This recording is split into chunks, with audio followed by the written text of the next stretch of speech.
There it is. Under the same name. So the question is, does this just pop back in? Does... Or do I need to... you might need to close it out for a second and or go back and see. Because it does show it as a new video. Even though it's the same name. It was still there. Yeah, this maybe just kind of... Yeah. Okay. Well, and it's going to now be 2 separate recordings in the history stuff, too. Like, when it saves those videos for you to go back and watch, it will come up as a separate one. And I learned that you can... On YouTube, you can pretty much continually live stream with the streams the way they're set up or whatever, and never stop.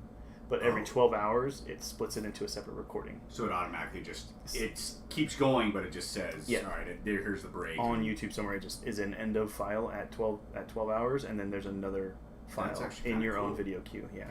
So then it makes sense from like a user standpoint where I'd have to download that at some point potentially and edit it, and they're like trying to at least keep it to some kind of reasonable file size. If you run for 12 hours, they're like, okay, at this point, you need a new file. So it makes sense. But now on Facebook, because it's that RMTP thing, now you gotta hit live or go live. Action needed. Key frame rate too low. Okay. Of course there is. There's always a thing. See, this is why you start at midnight. And I never know what the hell that means by the keyframe. So, in the settings, if it's the same way OBS is, in the settings, there's like how many frames per second it will key on. Oh, and so that's then your internet, like it's connected to like the internet speed. It's like, you know how TCP works? Yeah. So it's like the same way. It's like, how many packets can I send before I need to go, hey, are you still sending me the right packets? Yeah.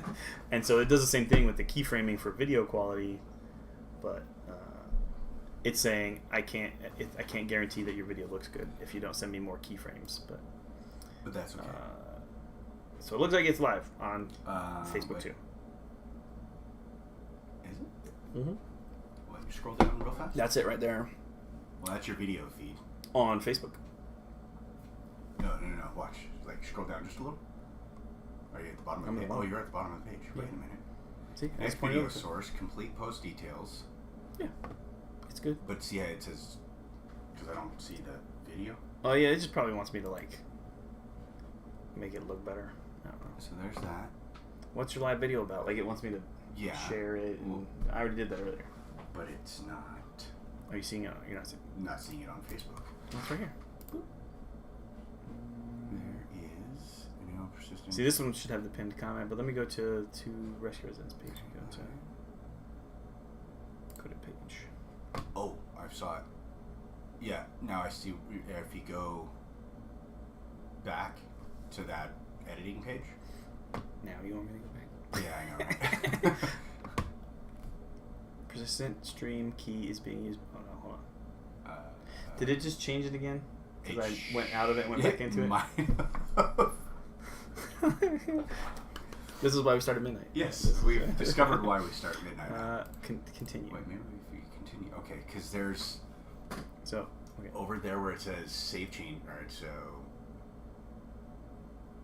go live automatically. It's scheduled start time. Okay, but if you save change, that's what I was wondering. Okay, so now you hit go live. So it was showing that the feed is coming in. That's what it was That's showing. it. It wasn't actually live sending it out live. It's not public. It was in the, hey, look, you have live video coming in. Do you want to do something? Yeah. And it was letting us know, too, before we went live, that it doesn't like the keyframe rate, which is kind of cool. It's like, hey, I see what you're sending me, and I would like it if you would give me more keyframes. Yeah, send me more stuff. Connect streaming software. So now, I guarantee the keyframe